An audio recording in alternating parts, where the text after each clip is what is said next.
Good morning, class. My name is Jake Detweiler, and I'm a history major. Now, when people first find this out, the first thing they ask is what I plan to do once I graduate. When I tell them I want to become a historian, the confusion grows.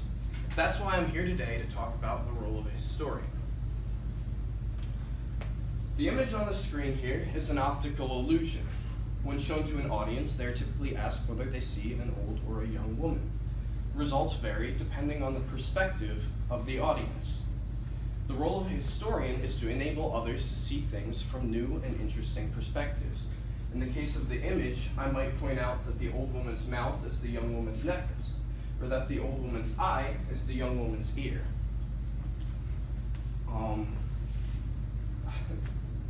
The role of a historian is to get people to see things from these perspectives. Today I will be talking about two different events in history and showing you them from a historian's perspective, those events being the discovery of America and 9/11. So we all know the story of the Nina, the Pinta, and the Santa Maria. We've all heard of how Columbus sailed the ocean blue in 1492. In fact, we as a nation idolized Columbus, as we even gave him his own national holiday.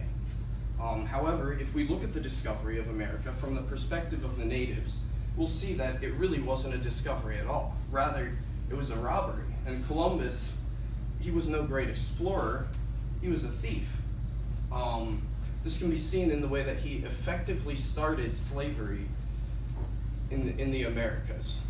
In his own words, he claimed that with 50 men, we could subjugate them all, and we could make them do whatever we want. Now, I know what you're thinking. What does something that happened 400 years ago have anything to do with me today? Well, let me then talk about something that may hit a little bit closer to home. Yes, of course, I'm talking about 9/11. For me, I was a kid watching Clifford the Big Red Dog in my parents' living room, wondering why my mom was making so many panic phone calls from the kitchen. Now, I know that the tragedy of 9/11 may be difficult for most of us to remember because we were so young, but the aftermath of 9/11 can still be felt today. One of the biggest aftermaths of 9/11 is the increase of Islamophobia in the United States. According to statistics taken by the Federal Bureau of Investigation, hate crimes against Islamic people increased from 28 in the year 2000 to 431 in the year 2001. This is because many people blamed the Nation of Islam for the tragedy. However, if we take a brief stroll through history, we can see that this simply isn't the case. Looking back at the Sykes-Picot Agreement, which took place after World War I, we can learn that the Middle East was divided up without rhyme or reason by Great Britain and France. It was this grievance, as well as many others carried out by the United States and Europe, which caused tension in the Middle East.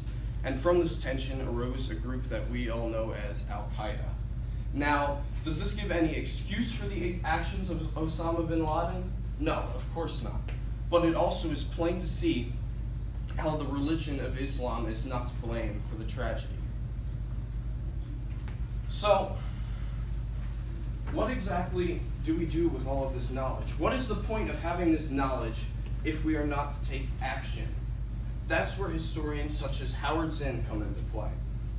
In the 1960s, Zinn used his knowledge of slavery to help oppose the segregation going on in the country.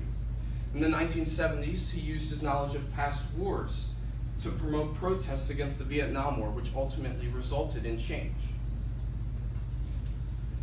So, as you can see, the role of a historian isn't simply to remind others of the past, but it is to encourage them to make necessary changes in the present. Thank you.